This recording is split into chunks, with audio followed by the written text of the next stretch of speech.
Good evening, everyone. I'm giving just a few more seconds for our official start time of 7:30. I just wanted to be on time for certain.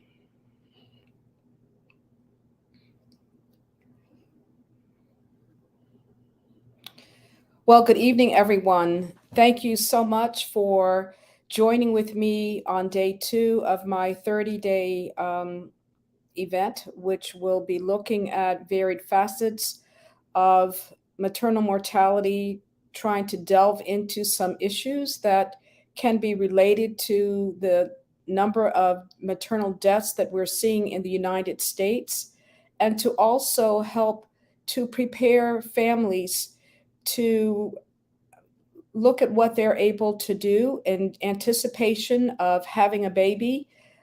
It's more than just thinking about having a baby, but to get the kinds of outcomes that you're wanting to have, it requires a bit of homework. So I'm hoping that the broadcast that I do will assist you in that way. Our desire is healthy mom, healthy baby, and healthy family. Last night was our first night, and we reviewed maternal mortality in the United States and discussed how for all of the population in the United States, the maternal mortality ratio has increased. But for Black women, it is over twice the amount it is for other women in our country. And this is pushing the maternal mortality rate in the United States, is really pushing us to really take a look and stand up and say, what is going on? It is outpacing the maternal mortality rate for other industrialized countries. And so we took a look at that. We also talked about how one of the findings of the Maternal Mortality Review Committee in Washington, D.C., was structural racism was the underlying cause for the deaths that had occurred here in Washington, D.C. Tonight and tomorrow, we're going to look at racism in medicine. And it's important for us to take a look at this and why. When one goes into a hospital facility, they're asked to sign pre admission forms, which will include consent forms for care. And one needs to be very careful what they are signing. Those consent forms can be very general. And in essence, when you sign that form, you can be providing consent for things that you may not have intended to do. I'm going to give some history as to how that has occurred in our history as Black people in the United States. So I'm going to have a small presentation with this as we go, and hope that this will be helpful to you.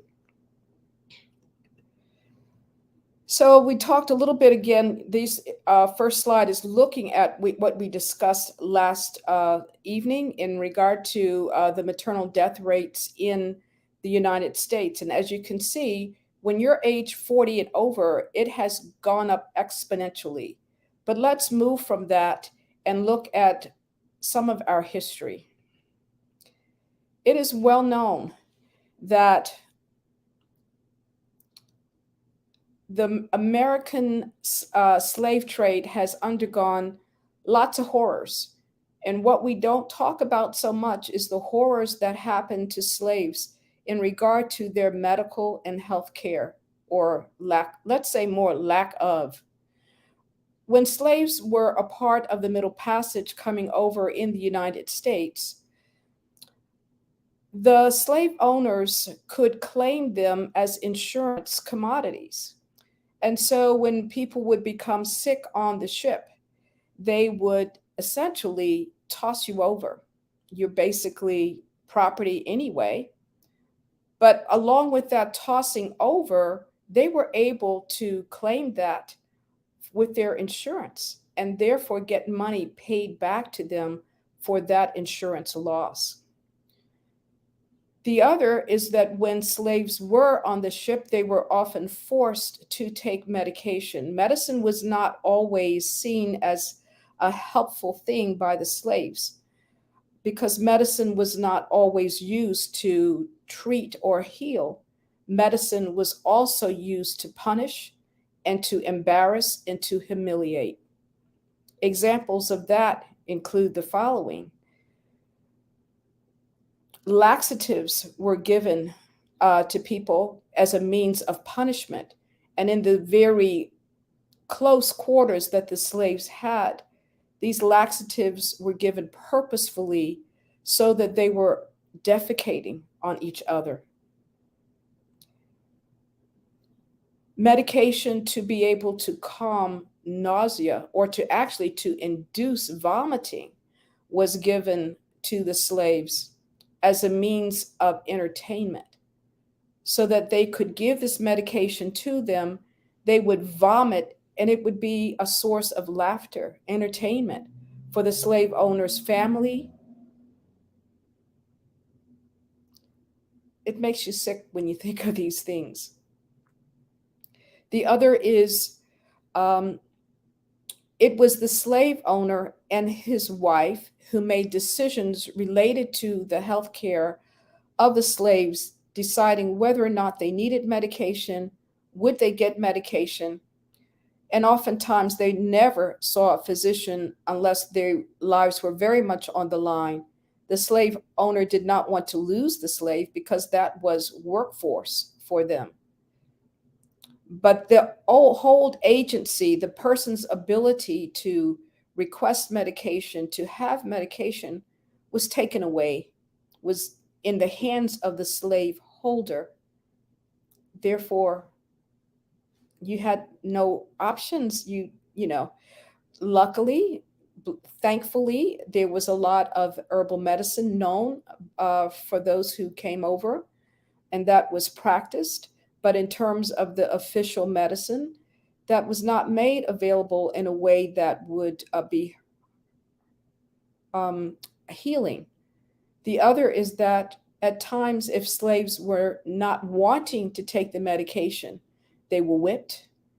It was given to them at gunpoint.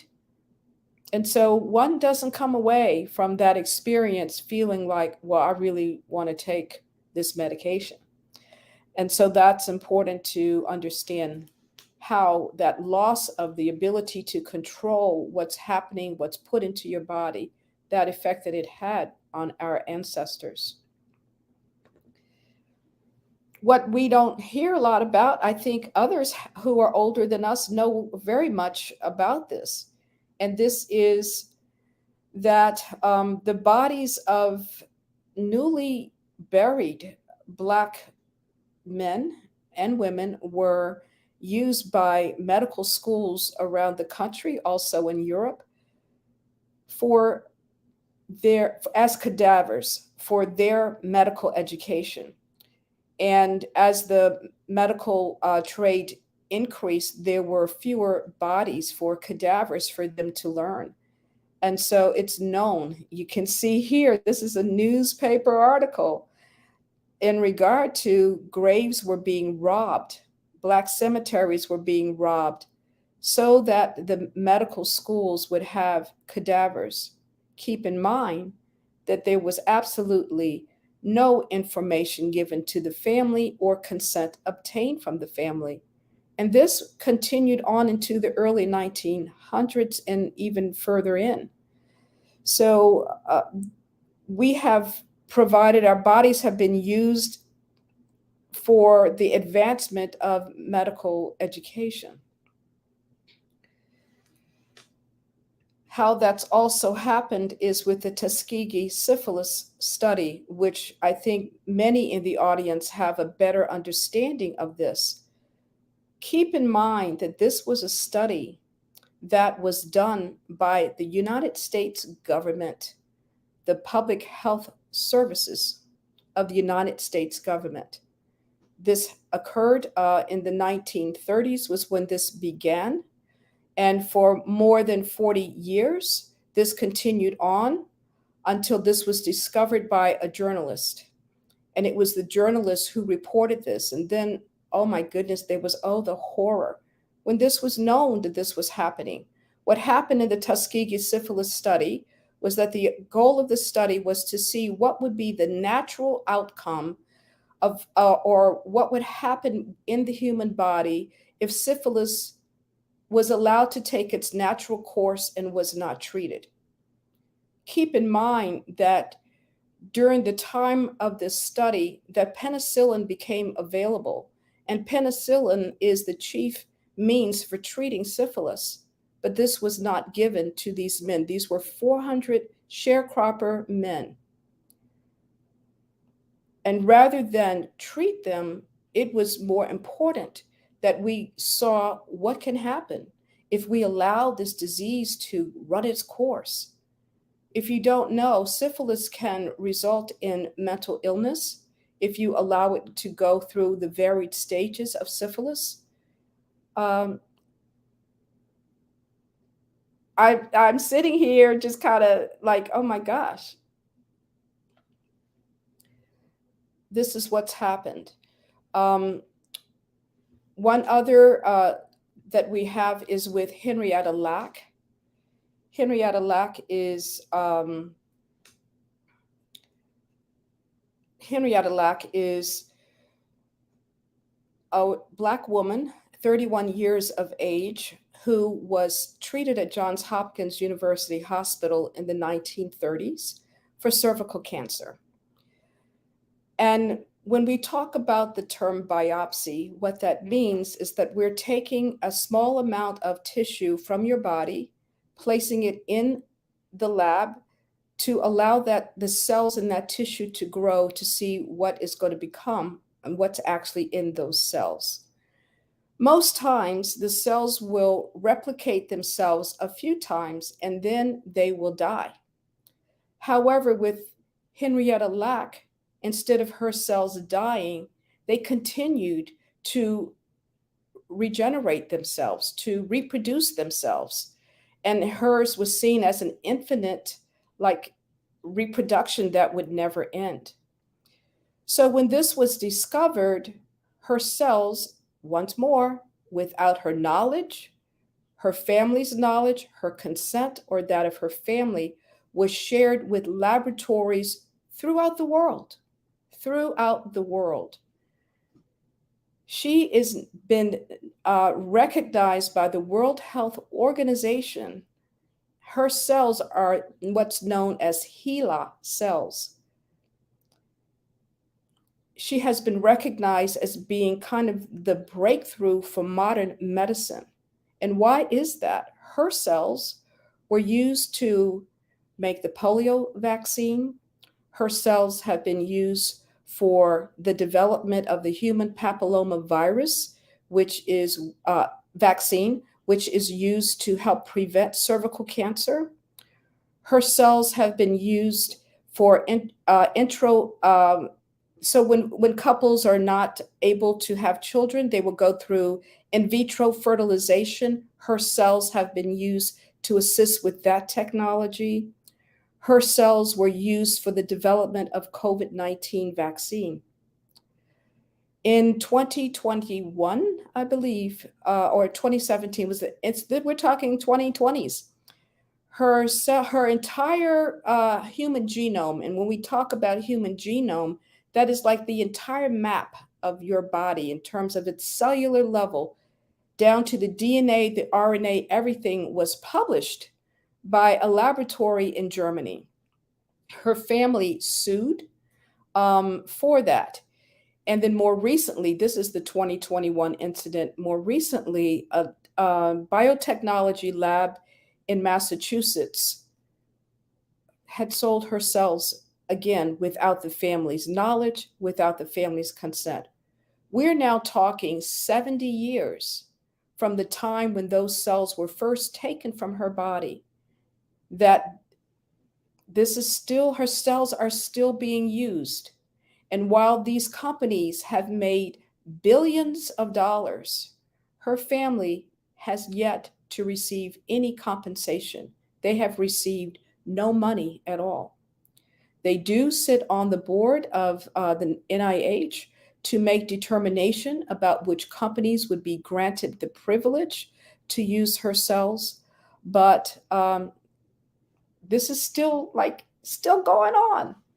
And this is all because, again, back in the 1930s, she had a procedure done in which tissue was taken and continued, more tissue was taken without her knowledge, without her consent, and it's being profited from by these labs around the world.